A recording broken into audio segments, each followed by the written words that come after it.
पाहिजे। याचं कारण असं आहे की जोपर्यंत आपल्याला आपला इतिहास कळत नाही, आपण कुठे होतो, मातीत गाडले गेलेलो होतो, आवाज बंद होता, तो आवाज देण्याचं काम त्यांनी आपल्याला केलं। त्यांच्याबरोबर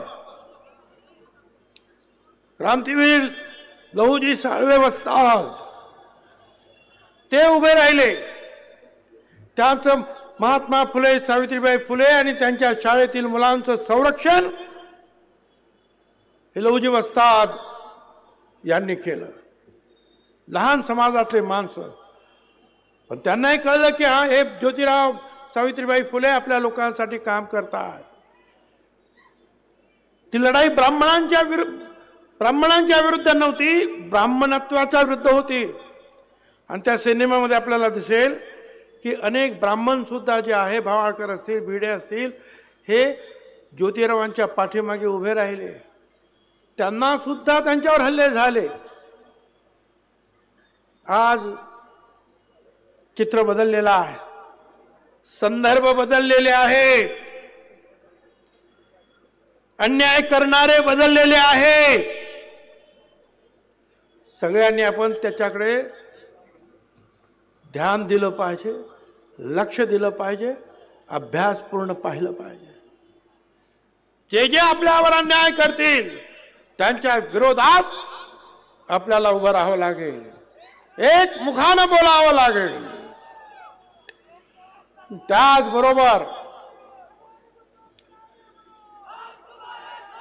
त्याचबरोबर आता आपल्या इथे जे आहे तैलचित्राचं अनावरण झालं। सगळ्यांनी जरा थोडंसं शांत राहा, मला बोलायचं आहे। तुम्ही जर म्हटलं तर मी लवकर बसेल, मग शांत राहा। चक्रवर्ती महाराज यशवंतराव होळकर, तुम्ही जसं महात्मा ज्योतिराव फुले, सावित्रीबाई फुले वाचलं पाहिजे, बाबासाहेब आंबेडकर वाचलं पाहिजे, शाहू महाराज वाचलं पाहिजे, अहिल्याबाई होळकर, मल्हारराव होळकर वाचले पाहिजे। निश्चितपणे जे आहे तुम्ही चक्रवर्ती महाराज यशवंतराव होळकर यांचं चरित्र वाचलं पाहिजे। अरे फार मोठा योद्धा या देशात होऊन गेला। अहिल्याबाई होळकर, मल्हारराव होळकरांबद्दल तर आपल्याला सगळ्यांना आदर आहे, माहिती आहे, पण यशवंतराव होळकर पुण्यामध्ये आले आपल्या भावांसहित पेशव्यांना भेटायला। दरवर्षी येतात त्याप्रमाणे, आणि सकाळी 3 वाजता त्यांच्या कनातींवर हल्ले झाले, भाऊ मारला गेला, यशवंतराव तिथून पळाले। पेशव्यांबरोबर शिंदे होते, सरदार शिंदे, सगळ्यांनी मिळून हल्ला केला, होळकरांचे राज्य घेऊन टाकलं। यशवंतराव एकटेच पळत सुटले। त्यांना वाटलं नागपूरमध्ये तिथे मला आसरा मिळेल, तो आसरा मिळाला सुद्धा, परंतु पेशव्यांनी परत नागपूरकर भोसल्यांना सांगितलं की त्यांना कैद करा। त्यांच्या कैदेचं फरमान निघालं। यशवंतराव आणि त्यांच्या बरोबर असलेले त्यांचे सहकारी 40-50 फूट उंच असलेल्या तुरुंगाच्या भिंतीवरून उडी मारून तिथून निघाले, पार दिल्लीपर्यंत गेले। काही बरोबर नाही। हे मुद्दाम तुम्हाला का सांगतो की तुमचे आमचे हे पूर्वज कसे होते। स्वतःच सैन्य हळूहळू जमावलं, मगाशी सांगितल्याप्रमाणे भिल्ल होते, लहान लहान समाज, लढायला सुरुवात केली। शिंद्यांना हरवलं, पेशवाईला हरवलं। 18 युद्ध इंग्रजांच्या विरुद्ध त्यांनी केली। प्रत्येक युद्धामध्ये इंग्रजांना हरवलं। हा एकमेव राजा असा होता की लंडनमध्ये फरमान निघायचं इंग्लंडच्या व्हाईसरॉयला की यशवंतराव म्हणतील त्याप्रमाणे तह करा। यशवंतराव अटी टाकायचे आणि इंग्रज सरकारला ते ऐकायला लागायचं। एकमेव राजा. यशवंतराव पण असे हुशार.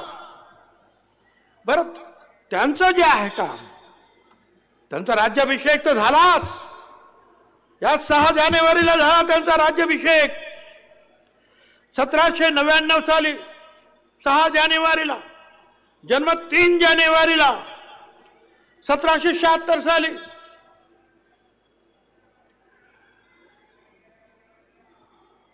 पण त्यांचं मूळ उद्देश काय, तर या देशातून इंग्रजांना देशाच्या बाहेर घालवणं.